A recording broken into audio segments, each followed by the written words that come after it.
Hello aspirants, welcome to this channel. In this video, I am going to make you understand how to use editorial in improving English for competitive exams. Okay, so without wasting time or talking too much, let's come to the point. Okay, so we are going to understand how to read editorial in 3 steps. Okay, first step उनके लिए जिनको बिल्कुल भी confidence नहीं है अपनी English को लेके, उनको मतलब 0% कॉन्फिडेंस है उनके लिए। सेकंड स्टेप जिनकी हो सकती है कि रीडिंग अच्छी हो पर उनकी वोकैबुलरी और ग्रामर में उनको प्रॉब्लम हो। और थर्ड स्टेप उनके लिए है जिनकी तीनों चीज अच्छी है, means understanding, reading, vocabulary and grammar तीनों चीज अच्छी है, still you have to read editorial. The reason I will tell you later. Okay, तो पहले देखते हैं कि जिनको 0% कॉन्फिडेंस है। देखो, पहली चीज तो अगर आज के टाइम पे कोई ये बोल रहा है दैट उनको 1% भी इंग्लिश बोलने नहीं आता है, मीन्स बोलना तो चलो ठीक है पर उनको पढ़ने नहीं आता है, तो ये एकदम मतलब रॉन्ग कॉन्सेप्ट है। क्योंकि हम आज के टाइम पे सोशल मीडिया यूज करते हैं। ये हो सकता है कि आपकी वोकैबुलरी वीक हो, आपको इंग्लिश ग्रामर रूल्स नहीं आते हो, ये पॉसिबल है। लेकिन आपको रीड करना ना आता हो, ये पॉसिबल नहीं है। आपके प्रोनाउंसिएशन गलत हो सकते हैं लेकिन आप टूटा फूटा ही सही रीड तो कर ही सकते हो। क्योंकि आप आज के टाइम पे सोशल मीडिया में भी बहुत सारे जो इंग्लिश हिंदी वर्ड है उसको तो आप इंग्लिश में ही पढ़ते हो ना, या इंग्लिश में ही टाइप करते हो, राइट? तो इसी वजह से देखो, तो ये तो अपने दिमाग से बिल्कुल भी हटा दो कि आप इंग्लिश पढ़ ही नहीं सकते हो। ठीक है, तो मान लो अभी मैं वैसे पढ़ के दिखाऊंगी, जैसे मान लो कि अ, मुझे बिल्कुल भी इंग्लिश नहीं आता है, मुझे इनमें से कोई भी वर्ड, मतलब अगर मान लो जो वर्ड्स हैं कुछ वर्ड मीनिंग मुझे नहीं आते हैं, पर फिर भी मैं ट्राई करूंगी कि मैं इसको कैसे पढूं। Okay, so let's start. पहले तो हेडिंग देखते हैं, that man of war on why Donald Trump is no peace maker. ठीक है, ये बस पढ़ा, चलो ठीक है, मान लिया कि आपको कुछ नहीं समझ में आया बट स्टिल आपने रीड तो करा। ठीक है, उसके बाद अब आते हैं नीचे, that Donald Trump is no peace maker, while out of power he railed against America's forever wars. He claimed that if he were the president, the Ukraine war would never have started. The Trump base blamed America's globalists for its forever wars. Yet on Mr. Trump's watch, Israel, Washington's closest ally, began attacking Iran on June 13, 2025, even as the US and Iran were still in talks. At first, Mr. Trump and his Secretary of State Marco Rubio stated that America was not involved in the war and warned Iran against targeting US soldiers or bases in West Asia. Okay? ये सिर्फ read करा मैंने। अब आपको कुछ भी नहीं समझ में आया, मान लो आपने रीड तो करा और आपको कुछ भी नहीं समझ में आया, still you are able to read this paragraph, तब आपको वहां पे किसी न किसी एजुकेटर की या जो लोग एडिटोरियल को पढ़ाते हैं उनकी मदद लेनी पड़ेगी। ठीक है, क्यों? क्योंकि जब वो लोग पहले तो रीड करेंगे, फिर उसके बाद उसका मीनिंग बताएंगे, तो उसमें आप ये देखेंगे कि आपने रीड करा तो आपने कितना समझा, और जहाँ पे आपको नहीं समझ में आएगा वहां पे वो हिंदी मीनिंग आपको बता देंगे। तो अगर आपको 0% कॉन्फिडेंस है तो फिर आपको खुद से मीन्स डायरेक्टली अगर आप डायरेक्टली स्टार्टअप नहीं कर सकते हो एडिटोरियल को समझना। अब आपको वहां पे किसी न किसी टीचर की हेल्प लेनी ही पड़ेगी। और अच्छी बात है, अगर आप टीचर की हेल्प ले रहे हो तो फिर आपको सही डायरेक्शन मिलेगा। आप खुद से भी स्टार्ट कर सकते हो, आप 1-2 दिन 10 दिन रीडिंग करोगे, वोकैबुलरी नोट करोगे, तो हो सकता है कि आपको जो एडिटोरियल है वो समझ आने लगे। लेकिन हमारे पास उतना, ऑनेस्टली बताओ, देखो मैं कुछ बोलूंगी नहीं कि आप ये नहीं कर सकते हो, डेफिनेटली कर सकते हो, लेकिन हमारे पास उतना टाइम नहीं होता है कि हम मीन्स हर चीज खुद से करे फिर पढ़े। क्योंकि अगर आपको 0% कॉन्फिडेंस है ना तो आपको थोड़ा टाइम लग जाएगा। तो इससे बेटर है कि विदाउट वेस्टिंग टाइम आप किसी भी एक अच्छे एजुकेटर, आपको जिससे लगे कि ठीक है मुझे इनका समझ में आता है, आप उनके ना एडिटोरियल, जो उनके एडिटोरियल शो होता है डेफिनेट, मतलब मोस्ट ऑफ जो इंग्लिश ट्यूटर हैं, एजुकेटर हैं यूट्यूब पे, वो पढ़ा उनका आता ही आता है, एडिटोरियल शो उनका आता ही आता है। आप जाओ सर्च करो, किसी ना किसी से तो इंग्लिश पढ़ ही रहे होगे ना, जाओ सर्च करो और देखो कि आपको किनका समझ में आ रहा है, और एडिटोरियल को समझने में, इंग्लिश को समझने में उनकी मदद करो। मैं ये नहीं बोल रही हूँ कि आपको पूरे प्रिपरेशन के दौरान मतलब आपको उनसे एडिटोरियल पढ़ने की जरूरत है, आपको पढ़ना है या नहीं पढ़ना है ये आपके ऊपर डिपेंड करता है कि कब तक आपको उनको फॉलो करना है। लेकिन हाँ, स्टार्टिंग में तो आपको चीज़ों को अंडरस्टैंड करने के लिए उनको फॉलो करना पड़ेगा, ठीक है? तो ये डायरेक्ट एडवाइस है और ये सच है, ये नहीं कि मतलब आप खुद से करोगे तो थोड़ा टाइम टेकिंग हो जाएगा, बट अगर आप उनकी हेल्प लोगे तो आपको ईज़िली समझ में भी आने लगेगा और आपका टाइम भी कहीं न कहीं बच जाएगा, क्योंकि आपको वो वोकैब्युलरी खुद ही नोट करके देंगे। फिर आप जब वो आपको रीड करने का टाइम देंगे, उसके बाद फिर वो मीनिंग बताएँगे, तो फिर आपको समझ में आ जाएगा कि आपको कहाँ नहीं चीज़ें समझ में आ रही थी और अब कैसे-कैसे आप में इम्प्रूव हो रहा है, ठीक है? तो ये तो उनके लिए हो गया जिनको बिल्कुल भी इंग्लिश नहीं आता है, ठीक है? तो उनको तो डेफ़िनेटली हेल्प लेनी पड़ेगी। अब अगर सेकंड की बात करें जिनकी रीडिंग अच्छी है, जिनको कहीं न कहीं टूटी-फूटी मतलब समझ में तो आ जाता है, पर जहाँ पे बात फिर वोकैब्युलरी की चली आती है, वहाँ पे उनको प्रॉब्लम हो जाता है या फिर जहाँ पे बात ग्रामर की चली आती है, वहाँ पे उनको प्रॉब्लम हो जाता है, ठीक है? तो देखो एक बार तो मैंने रीड कर दिया है, तो कोई भी जिनको इंग्लिश आता है, नहीं आता है, वो तो वैसे ही रीड करेंगे। स्पीड में भी हो सकता है कि मेरी थोड़ी ज़्यादा होगी, आपकी थोड़ी कम होगी, लेकिन रीड तो वैसे ही करोगे ना, ठीक है? तो मान लो आपने रीड करा और आपको समझ में आ गया कि यहाँ पे बात हो रही है कि डोनाल्ड ट्रम्प जो है अब वो शांति दूत नहीं रहे, मीन्स शांति दूत नहीं है, ठीक है? जब वो पावर में नहीं थे तो उन्होंने बहुत ज़्यादा क्रिटिसाइज़ किया था अमेरिका को कि वो हमेशा वॉर में ही रहता है, मीन्स वॉर को सपोर्ट करता है और उन्होंने ये क्लेम किया था कि अगर वो प्रेसिडेंट बन गए तो अगर वो प्रेसिडेंट होते, ठीक है, तो यूक्रेन कभी भी वॉर में नहीं जाता, ठीक है, या यूक्रेन वॉर कभी स्टार्ट ही नहीं होता। फिर ट्रम्प ने जो है वो अमेरिकन ग्लोबलिस्ट को वो वॉर के लिए, जो अमेरिका हमेशा वॉर में रहता है उसके लिए उनको ब्लेम करा। उसके बाद ये देखा गया कि जो ट्रम्प मतलब मिस्टर ट्रम्प के जो क्लोजेस्ट फ्रेंड है, ठीक है, एलिमेंट्स फ्रेंड इजराइल, उन्होंने अटैकिंग स्टार्ट करी जून 1325 को, ठीक है। कब? जब यूएस एंड ईरान जो है वो ऑलरेडी टॉक में थी, मीन्स एक नेगोशिएटिंग टॉक उनके बीच चल रहा था, ठीक है।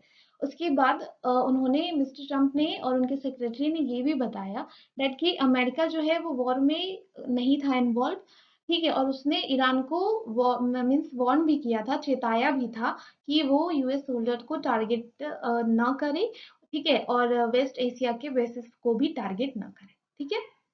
ये इस पूरे जो मीनिंग है, जिसको नहीं भी, मान लो एली का मतलब आपको नहीं पता होगा, रेल्ड का मतलब आपको नहीं पता होगा, ये पॉसिबल है। लेकिन जिनको जिनकी थोड़ी बहुत रीडिंग अच्छी है, जिनकी थोड़ी बहुत इंग्लिश की अंडरस्टैंडिंग है, सीबीएसई वालों स्पेशली, उनको मीनिंग तो डेफिनेटली समझ में आ गया होगा, राइट? तो अगर ये चीज आपकी रीडिंग कॉम्प्रिहेंशन में आती है, मान लो, तो रीडिंग कॉम्प्रिहेंशन में एक दो वर्ड जो है, एक दो क्वेश्चंस जो हैं वो तो आएंगे ही वोकैबुलरी बेस्ड, लेकिन जो बाकी के क्वेश्चन आते हैं वो अंडरस्टैंडिंग बेस्ड आते हैं, ठीक है। तो वहां पे आपके पास, अगर आप इस चीज को रेगुलर एडिटोरियल को रीड करते हो, तो आप ये चीज देखोगे कि वहां पे आपका जो वेटेज है वो हाई हो जाएगा, ठीक है। वहां पे आपके मार्क्स जो है वो हाई होने लगेंगे। इसके इस तरह से रीडिंग करने पे सिर्फ वहाँ रीडिंग कॉम्प्रिहेंशन में भी नहीं, जो जंबल सेंटेंसेस आते हैं, जो फ्रेजेस आते हैं, ठीक है, पैराग्राफ जो जंबल्ड आते हैं, जिनको पैराग्राफ रीअरेंजमेंट जो आता है, वहां पे भी अंडरस्टैंडिंग की बहुत जरूरी होती है कि कौन सा सेंटेंस जो है वो स्टार्टिंग का होगा, क्यों स्टार्टिंग का होगा, कौन सा सेंटेंस जो है वो फाइनल में लगेगा, क्यों फाइनल में लगेगा, अगर सजेशन है तो फाइनल में क्यों लगेगा, कंडीशन है तो फिर किस सेंटेंस के बाद आएगा, किससे पहले आएगा। तो ये सारी चीजें तो अंडरस्टैंडिंग बेस्ड ही है ना। और जब आप एडिटोरियल को रेगुलरली रीड करने लगोगे तो ये आप खुद में देखोगे कि आपकी अंडरस्टैंडिंग और स्ट्रांग हो गई है, और आपको जब आप इंग्लिश सेक्शन के क्वेश्चन जाके बनाओगे तो फिर वो चीज आप बहुत इजीली उस क्वेश्चन को टैकल कर सकोगे, ठीक है। तो ये तो उनके लिए हो गया। अभी मैं वोकैबुलरी कैसे नोट करना है या फिर ग्रामर रूल्स कैसे देखने हैं ये मैं नहीं बता रही हूँ, ठीक है, ये मैं बाद में बताऊंगी। अभी सिर्फ बता रही हूँ कि किस लेवल के जो रीडर्स होते हैं वो किस लेवल में डिवाइड होते हैं, और वो लोग कैसे रीड करते हैं, और फिर उसी रीडिंग को अगर वो कंटिन्यू करें तो फिर कैसे वो इम्प्रूव कर सकते हैं, ठीक है। तो अगर आप स्टेप 2 के रीडर हो तो फिर कोई बात नहीं है, फिर आपके अंदर जो कॉन्फिडेंस की कमी है, तो यू नीड अप्रिसिएशन कि आपको समझ में आता है, आप वो एक लेवल को, जो अंडरस्टैंडिंग की लेवल होती है, भले टूटी फूटी से अंडरस्टैंडिंग की लेवल होती है, वो आप पार कर चुके हो। आपको वोकैबुलरी पे और ग्रामर रूल पे वर्क करना है, ठीक है। आपको सीखना है that how you will learn vocabulary and grammar from editorial, ठीक है। ये तो हो गया जिनकी स्टेप 2 वाले लर्नर्स की। अगर हम स्टेप 3 वाले लर्नर्स की बात करें, जो कि जिनकी रीडिंग भी अच्छी है, जिनकी वोकैबुलरी भी अच्छी है, और जिनकी जिनकी ग्रामर भी अच्छी है, वो लोग को जैसे मैंने एक एक लाइन रीड करके बताया, वैसे रीड करने की कोई जरूरत नहीं है। वो डायरेक्ट स्किम कर सकते हैं, ठीक है। स्किमिंग कैसे करेंगे, जैसे उनको जरूरत ही नहीं है कि वो मतलब एक एक लाइन को पढ़े, वो उनका आंख जो है ना, मतलब उनकी आईज जो है, वो खुद ही स्कैन कर लेंगे इसकी मीनिंग को। कि जैसे ठीक है, डोनाल्ड ट्रंप, अब वर्ड उनका जो माइंड है वो कहाँ कहाँ जाएगा, Donald Trump no peace maker, ठीक है। ग्रामर को उनको पढ़ने की जरूरत ही नहीं है, वो समझ गए कि डोनाल्ड ट्रंप जो है वो अब शांति दूत नहीं है, ठीक है, आउट ऑफ पावर, ठीक है। ही अगेंस्ट अमेरिका फॉर एवर वार, उनको समझ में आ गया कि जब वो पावर में नहीं थे तो उन्होंने हमेशा क्रिटिसाइज किया वॉर को।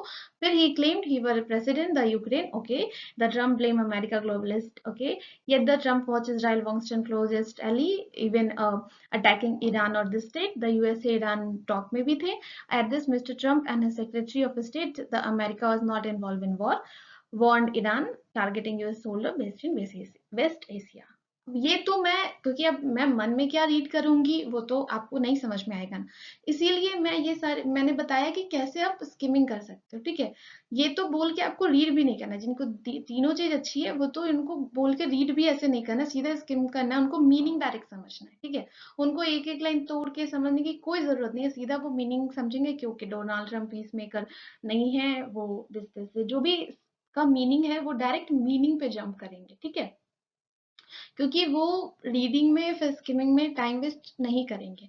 तो अब स्टेप 1 और 2 वाले आप नर्वस मत हो, या अपने कॉन्फिडेंस को लो मत करो कि अरे यार स्टेप 3 वाले तो को तो इतना करना ही नहीं है, वो तो ऑलरेडी मतलब उनकी तो तीनों चीजें स्ट्रांग है, तो वो डायरेक्ट स्किमिंग कर लेंगे, तो डेफिनेटली क्वेश्चन जो टैकल करने का टाइम होगा वो उनका ज्यादा फास्ट होगा। तो नहीं, ऐसा नहीं, उनके अंदर ये इम्प्रूवमेंट इसलिए आया है क्योंकि उन्होंने लगातार एडिटोरियल पढ़ा है या फिर अपने इंग्लिश पे वर्क करा है। आपने जिस लेवल का वर्क करा है आप अभी उस लेवल पे हो, ठीक है। हो सकता है मेरी जो मैं जो बोल रही हूँ आपको थोड़ा सा हार्श लगे, बट इट्स रियलिटी, ठीक है। आपको इससे हार्श नहीं होना, आपको अपने वीकनेस पे वर्क करना है। तो हो आपको ऐसा लग सकता है कि ठीक है, अगर वो जो इनको जिनकी सारी चीजें अच्छी हैं, जिनकी अंडरस्टैंडिंग अच्छी है, वोकैबुलरी अच्छी है, वो तो फिर मेरे से ज्यादा मार्क्स लाएंगे, ये ऑफ कोर्स। लेकिन आपको भी स्टेप वन के लर्नर पे अटके नहीं रहना है, आपको स्टेप 3 पे आना है। कैसे? प्रैक्टिस से, समझे। स्टेप 2 के लर्नर को ये नहीं समझना है कि अरे चलो मुझे तो अंडरस्टैंडिंग आती है, वोकैबुलरी में थोड़ा बहुत एडजस्टमेंट हो जाएगा, और ग्रामर रूल तो चलो ठीक है देख लेंगे, वो तो वैसे भी तुक्का लग जाता है कि अरे ये सही ये गलत लग रहा है, तो वहां देख लेंगे। तो नहीं, आपको भी पता है कि मोस्ट ऑफ जो कॉम्पिटेटिव एग्जाम होते हैं उनमें नेगेटिव मार्किंग भी होती है। तो आपको ये चीज दिमाग में लेके चलना होगा कि आपको स्टेप 2 का लर्नर नहीं रहना है, आपको स्टेप 3 का लर्नर आना है, बनना है। और जब आप स्टेप 3 के लर्नर बनोगे तभी जाके एक्चुअली में आप इंग्लिश में अच्छा स्कोर कर सकते हो। बिना स्टेप 3 के लर्नर पे आए, yes it's a harsh truth, आप इंग्लिश में मतलब उतना जितना सिलेक्शन के लिए मार्क्स चाहिए ना, उतना तो आप नहीं। आज के टाइम पे देख रहे हो कि कितना ज्यादा कंपटीशन बढ़ गया है, ऊपर से नॉर्मलाइजेशन का प्रॉब्लम, मतलब देख ही रहे हो कि सिचुएशन कैसी है। तो आपको अब अपने आप को बेस्ट बनाने की जरूरत है। अब आप इस चीज के भरोसे नहीं रह सकते हो कि अरे इतना क्वेश्चन अटेम्प्ट किया तो अच्छा इतना नेगेटिव मार्किंग चल भी जाएगा तो इतना तो मार्क्स आ ही जाएगा, या फिर अरे वोकैबुलरी के क्वेश्चन नहीं अटेम्प्ट करेंगे फिर भी रीडिंग कॉम्प्रिहेंशन और अंडरस्टैंडिंग से तो इतना, और पैरा जंबल ये सब से तो इतना मार्क्स आ ही जाएगा, नहीं। अब वो टाइम आ चुका है एक्चुअली में, जो आपको अपने आप को मीन्स बेस्ट बनाने की जरूरत है। क्योंकि आप देख रहे हैं सिचुएशन अभी का, अभी एसबीआई कलर का रिजल्ट आया है, इससे पहले एसबीआई पीओ के रिजल्ट में आपने देखा था कि क्या हाल था, और एसबीआई कलर में क्या हुआ ये तो आप सबने देखा है, जिन्होंने एग्जाम दिया जिन्होंने नहीं दिया वो सब इस चीज को फील कर सकते हैं, ठीक है। तो अब एक्चुअली में टाइम है कि you have to improve yourself, you have to make yourself best, ठीक है। अब बहुत लोग बोलेंगे, क्रिटिसाइज करेंगे कि अरे बेस्ट तो कुछ भी नहीं होता है, हाँ नहीं होता है बेस्ट, पर हम लोग ट्राई तो कर सकते हैं ना खुद को बेस्ट बनाने के लिए। और वही जो ट्राई करेंगे ना, उसी में हम लोगों को सक्सेस मिल जाएगा। ठीक है, आप बेस्ट बन सको या ना बन सको, लेकिन वो जो ट्राई है ना, उसी में आपका सिलेक्शन हो जाएगा। ठीक है, तो वहां पे जब सिलेक्शन हो जाएगा ना, वहां पे आपको फील होगा कि हाँ, बेस्ट कुछ अच्छा तो हमने किया, आपको वो सेटिस्फैक्शन फील होगा। ठीक है, तो आप स्टेप 1 स्टेप 2 के जो लर्नर हैं, उनको थोड़ी मेहनत करने की तो डेफिनेटली जरूरत है। ठीक है, ओके, सो ये पैराग्राफ प्रीवियस पैराग्राफ का ही कंटिन्यूएशन है। ठीक है, तो अब मान लो, अब मैं थोड़ा फास्ट पढ़ती हूँ और आपको बताती हूँ कि how you can skip. Okay, so Iran did not Tehran direct slowly Israel. The aggressor week later, Israel is struggling intercept Iran ballistic missile. America B-2 bomber dropped bunker busting bomb. Iran's most heavily fortified nuclear facility. Submarine US submarine fired Tomahawk missiles at Natanz and Isfahan nuclear plant. This is now unmistakably Mr. Trump's war. He come to power promising peace, and in just six months, he has become a warmonger and a globalist aggressor. Okay. अब इतना जल्दी आपने पढ़ा और दिमाग में कहीं ना कहीं आपके वो समझ में आ रहा है कि एक तो उसी का कंटिन्यूएशन है। फिर इसमें बताया गया कि ईरान ने मतलब ईरान ने ऐसा नहीं किया, तेहरान ने मतलब जो इजराइल का अटैक था उसका रिस्पांस दिया डेफिनेटली। उसके बाद एक हफ्ते बाद जब इजराइल को स्ट्रगल होने लगा ईरान के बैलिस्टिक मिसाइल, क्योंकि आपको पता है कि ईरान के पास बहुत इजराइल से बहुत ज्यादा हाई पावर के मिसाइल्स एंड ऑल हैं। तो जब उनको इजराइल को एक्चुअली में प्रॉब्लम होने लगा उनके मिसाइल्स को इंटरसेप्ट करने में, तो अमेरिका ने B-2 जो बॉम्बर्स हैं उनको बॉम्ब्स को ड्रॉप किया। फिर मतलब अमेरिका ने भी, चलो हर चीज का मीनिंग नहीं समझ में, बट आपको यहाँ समझ में आया कि ईरान जो है उसने भी जवाब दिया। इजराइल को स्ट्रगल हो रही थी, अमेरिका ने सपोर्ट किया। कैसे किया नहीं किया चलो ठीक है, वो बात की बात है, वो अगर रीडिंग कॉम्प्रिहेंशन में आएगा क्वेश्चन तो फिर हम उसको टैकल करेंगे। अगर पैराजम्बल में मीन्स जब हमको सेंटेंस रीअरेंजमेंट करना होगा तो फिर हम देखेंगे कि ओके, अगर नाउन की बात की गई होगी तो फिर हम देखेंगे कि ठीक है वहाँ बस्टिंग बॉम्ब्स मीन्स बॉम्ब की बात की गई है या न्यूक्लियर फैसिलिटी की बात की गई है। ठीक है, वो चीज बाद में, बट अभी सिर्फ अंडरस्टैंडिंग देखते हैं कि ठीक है, अमेरिका ने उनको हेल्प करा और अब ये बिल्कुल ही क्लियर हो चुका है कि ट्रम्प जो है वो वॉर में है। और उन्होंने पहले प्रॉमिस किया था कि वो पीस मेंटेन करेंगे, लेकिन अपने पावर के जस्ट 6 मंथ के अंदर ही उन्होंने वो जो है वो वॉर को सपोर्ट करते हुए दिख रहे हैं और वॉर को स्टार्ट करते हुए दिख रहे हैं। ठीक है, ये चीज आपको समझ में आई। यहाँ पे समझ में आया कि इजराइल, अगर अब मैं टोन की या मीनिंग की ऐसे बात करूं तो पर्टिकुलर वर्ड मैं यूज नहीं कर रही हूँ, लेकिन अगर मैं ऐसा बिगिनर आपसे पूछूं तो आपको यहाँ समझ में आया कि ठीक है, बात तो यहाँ ईरान ईरान और इजराइल की हो रही है, लेकिन मेन फोकस यहाँ अमेरिका पे रखा गया है और अमेरिकन गवर्नमेंट पे रखा गया है कि उन्होंने क्या बोला था, उन्होंने बोलने के बाद क्या किया, उनका स्टेप क्या था, और अब वो कैसे ग्लोबली दिख रहे हैं, उनका इमेज जो है वो कैसा बना है।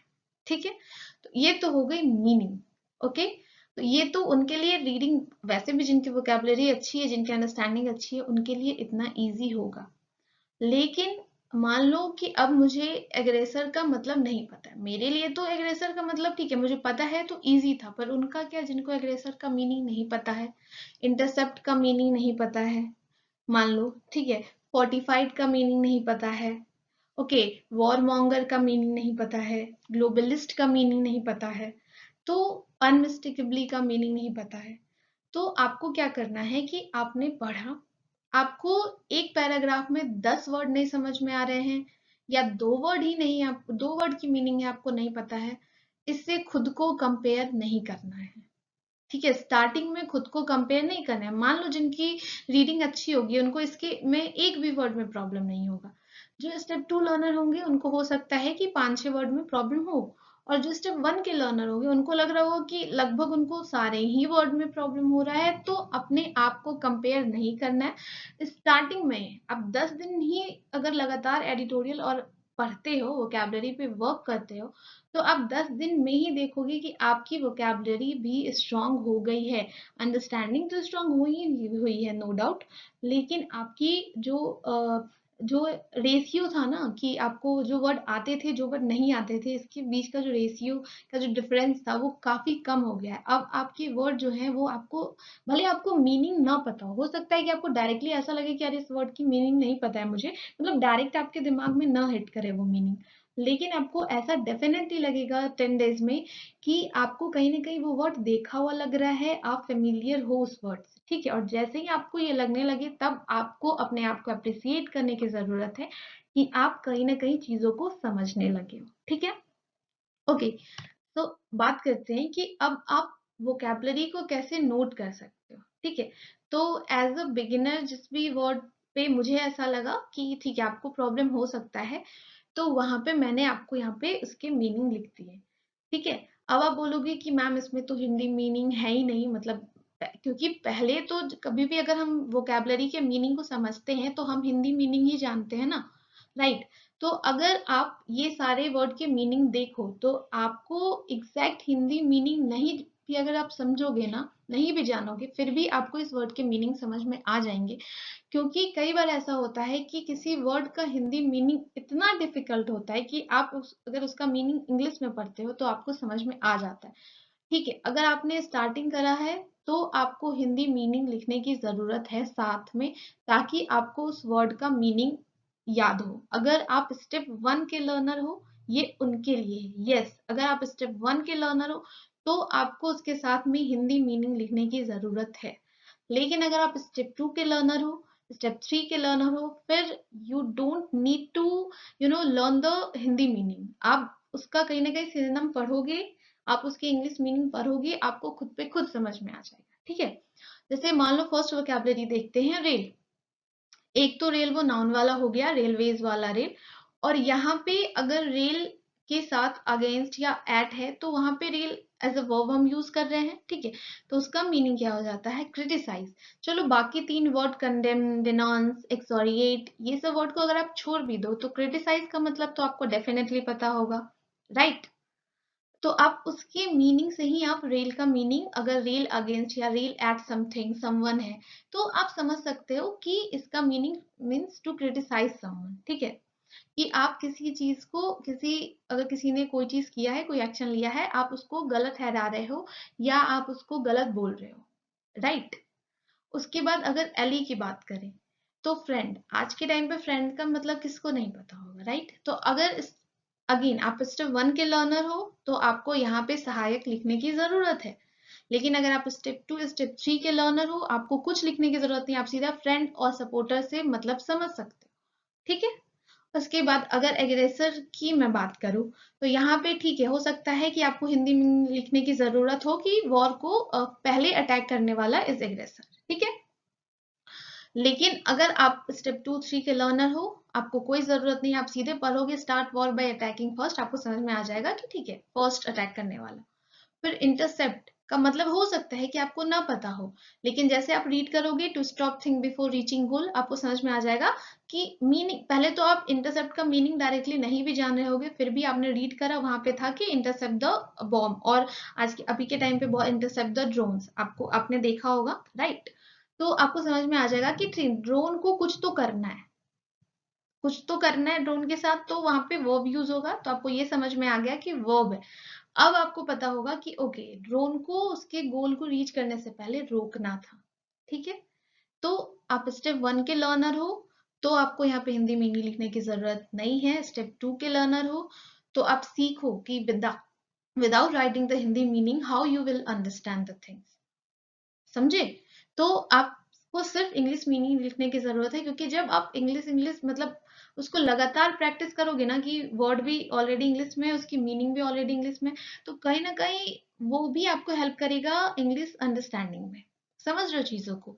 तो आपको चीजों को अपने अकॉर्डिंग ढालना होगा कि आप कैसे चीजों को यूज करते हो to make you think understand, okay fine. तो ये सारे कुछ वर्ड्स थे, मीन्स ये इस स्लाइड में मैंने आपको यही बताया कि आपको कैसे वोकैबुलरी को याद करना है, ठीक है। अब आते हैं कि वोकैबुलरी याद मतलब ये रटना पड़ेगा क्या कि मतलब पहले पैराग्राफ पढ़ा, फिर मीनिंग नहीं समझ में आया तो पैराग्राफ से जो वोकैबुलरी नहीं पता थी उसकी मीनिंग लिखी, फिर अगेन उस पैराग्राफ को समझा, या फिर अगर मान लो कि किसी टीचर की आप हेल्प ले रहे हो तो वो आपके ऊपर, देखो टीचर की हेल्प लेना ना लेना, स्टेप 2 और 3, 1 को तो लेना है, डेफिनेटली लेना है, मैं बोल रही हूँ, आप नहीं लोगे फंस जाओगे, कहाँ फंसोगे आपको पता ही नहीं चलेगा। 2 और 3 ये आपके ऊपर डिपेंड करता है, अगर आपको लेना है तो भी ठीक है, और क्योंकि वहां पे फिर आपको बना बनाया वर्ड मिल जाएगा, आपको एडिटोरियल ढूंढना नहीं पड़ेगा, आपको ऑलरेडी एडिटोरियल मिल जाएगा। अब उनके टीचर की लाइव क्लास देखनी है या पीडीएफ देखना है, वो आपके ऊपर डिपेंड करता है, ठीक है। उसके बाद ये तो हो गई कि ठीक है, अब आप वोकैबुलरी को कैसे लिखोगे, ओके। तो यहाँ पे हमने देखा कि आप रीडिंग को कैसे, आप एडिटोरियल को रीड आपको कैसे करना है, तीनों मतलब तीनों जो स्टेप के लर्नर हैं, देखो एक एडवाइस और है कि स्टेप 1 को स्किमिंग नहीं करनी है, क्योंकि उनको रीडिंग करनी है, एटलीस्ट 10 दिन 20 दिन आप रीड करो। आप डायरेक्ट स्किमिंग पे without understanding the skill of reading आप नहीं जा सकते स्किमिंग पे, फिर आप फंस जाओगे, आपको समझ में ही नहीं, आपको याद ही नहीं रहेगा कि आपने पहले क्या पढ़ा था, आपने बाद में क्या पढ़ा, आप जो भी मीनिंग है उसको मतलब एक साथ नहीं ला पाओगे। तो इसीलिए आपको रीडिंग करना है, धीरे धीरे रीडिंग जैसे आप करते जाओगे ना, स्किमिंग ऑलरेडी ऐसा कुछ नहीं है कि हाँ स्किमिंग कोई बहुत हार्ड स्किल है, ऐसा कुछ नहीं, जैसे आप जितनी बेस्ट आपकी रीडिंग स्किल होती जाएगी, आप ऑटोमेटिक ही मतलब स्किमिंग आप खुद ही सीख जाओगे, ठीक है। तो वो हो गया, वोकैबुलरी हो गया, रीडिंग हो गया। अब फटाक से आते हैं कि हम ना रूल्स को, ग्रामर रूल को इस पैराग्राफ के थ्रू कैसे रिवाइज कर सकेंगे, ओके। ओके, सो इसमें देखते हैं कि हम ग्रामर रूल को कैसे रिवाइज कर सकेंगे। देखो डायरेक्टली एडिटोरियल से ग्रामर रूल को सीखना तो पॉसिबल नहीं है, क्योंकि आपको समझ में ही नहीं आएगा कि कहाँ पे कौन सा रूल यूज हुआ है, ठीक है। लेकिन जैसे ही आप ग्रामर रूल के बेसिक को समझ लेते हो, आप ग्रामर रूल कहीं से पढ़ लेते हो, तो फिर एडिटोरियल से ग्रामर रूल्स को रिवाइज करना बहुत इजी हो जाता है, ठीक है। जैसे एक ग्रामर रूल की अगर मैं बात करूं, तो आप यहाँ देखो, जैसे यहाँ पे ना इमेजिनेशनल कंडीशनल सेंटेंस जो होता है वो यूज किया है, that if he were the president, okay, the Ukraine war would never have started, ठीक है। ये चीज आपने देखी। अब आपको यहाँ पे समझ में आ गया होगा कि यहाँ पे ना इमेजिनेशनल कंडीशनल सेंटेंस जो होते हैं वहां पे उसकी बात की गई है कि अगर उन्होंने बताया, वो बता रहे हैं कि जब वो पावर में नहीं थे तब उन्होंने ये क्लेम करा था कि if he were the president, means कि जब वो प्रेसिडेंट होते, the Ukraine war would never have started, Ukraine war कभी भी शुरू नहीं होता, ठीक है। तो पहली चीज तो यहाँ पे ये देखो कि जिनको रूल नहीं पता होगा उनको यहाँ पे एरर लगेगा कि ही के साथ वर कैसे आया, क्योंकि ही के साथ ही सी इट के साथ तो वॉज आता है, राइट। लेकिन नहीं, कभी भी अगर हम इमेजिनेशन की बात करते हैं तो ही के साथ वर ही आता है, आई के साथ भी वर ही आता है। If I were a doctor, अगर मैं डॉक्टर होती, ठीक है। If I were a model, अगर मैं मॉडल होती। If I were a teacher, अगर मैं टीचर होती। तो आपको ये चीज कि कभी भी अगर इमेजिनेशन की बात होगी कि अगर तुम ये होते, अगर वो ये होता, अगर मैं ये होती, तो वहां पे वर यूज होता है, ठीक है। अब यहाँ पे आप देखे हो कि चलो ठीक है, एक सेंटेंस, अगर बस एक सेंटेंस हो कि अगर मैं डॉक्टर होती, तो डायरेक्टली मैं बोल सकती हूँ कि if I were a doctor. लेकिन अगर वहां पे दो सेंटेंस, पहला तो इमेजिनेटिंग सेंटेंस के साथ अगर एक सेंटेंस और ऐड हो रहा है तो उसका रूल क्या है, तो आपको तो पहले ये चीज समझनी होगी कि जब भी इमेजिनेशन की बात आती है तो वहां पे तीन कंडीशंस आते हैं। पहला कि इमेजिनेशन कभी मतलब वो इमेजिनेशन जो है वो सच हुआ ही नहीं, ठीक है। आपने इमेजिन किया लेकिन उसकी कोई पॉसिबिलिटी नहीं है सच होने की। दूसरा कि इमेजिनेशन की थोड़ी बहुत पॉसिबिलिटी है कि वो सच हो सकता है, ठीक है, या जो आपने इमेजिन किया था वो सच हुआ है। तो अगर कोई पॉसिबिलिटी नहीं है इमेजिनेशन की सच होने की, तो फिर हम वहां पे इफ लगाते हैं, then subject, verb and then object. जैसे कि आप यहाँ पे देख रहे हो, if he were means he is a subject, were the president is an object. Okay, यहाँ पे ये चीज समझा। अब उसके साथ जो दूसरा सेंटेंस यूज होता है उसमें जो तीनों कंडीशन मैंने बताया इमेजिनेटिंग सेंटेंस के वो सेम ही रहता है। मीन्स जो सेकंड, अब जो सेकंड सेंटेंस उसके साथ ऐड होगा उसमें पहला तो सब्जेक्ट होगा, देन वुड होगा, फिर हैव होगा और वर्ब की थर्ड फॉर्म होगी। क्योंकि देखो एक तो रूल ये भी है कि हैव के साथ वर्ब की थर्ड फॉर्म लगती है, आप ऐसे भी याद कर सकते हो, यार अगर ऐसे ना याद करना चाहो तो ऐसे भी कि पहले सब्जेक्ट देन वुड फिर हैव और V3 फॉर्म। ठीक है, तो आपको ये चीज समझना होगा कि first sentence is a imaginating sentence and फिर अगर इमेजिनेटिंग सेंटेंस के साथ कोई भी दूसरा सेंटेंस उसी सेंटेंस को कंटिन्यू करते हुए ऐड होगा तो सब्जेक्ट, उसके बाद would, then have, then V3। ठीक है, ये एक ग्रामर रूल हुआ जो यहाँ पे आपने उसको रिवाइज किया। लेकिन आप ये रिवाइज कब कर पाओगे जब आपको इसका मीनिंग समझ में, मतलब आपको ये रूल ऑलरेडी पता होगा। ठीक है, तो ग्रामर को रिवाइज करने के लिए एडिटोरियल से आपको ग्रामर रूल को तो पहले पढ़ना होगा। ओके, ठीक है। फिर एक चीज आप यहाँ भी देख सकते हो कि यूएस के पहले द लगा है, राइट। जैसे यूएस, यूके, ये सब जो अलायंसेस हो गए जनरली हम उनके पहले द लगाते हैं। ये चीज आपने यहाँ पे सीखी, तो ये भी एक ग्रामर रूल जो है वो रिवाइज हो गया। फिर आपने देखा कि Donald Trump is no peace maker, तो यहाँ पे अगर मैं टेंस की बात करूं तो नॉर्मल यहाँ पे प्रेजेंट प्रेजेंट टेंस है, तो आप सिंपल प्रेजेंट टेंस है मीन्स, तो यहाँ पे आपने वो चीज भी रिवाइज करी। ठीक है, तो पहले तो आपको ग्रामर रिवाइज करने के लिए ग्रामर को पहले सीखना होगा बेसिक से।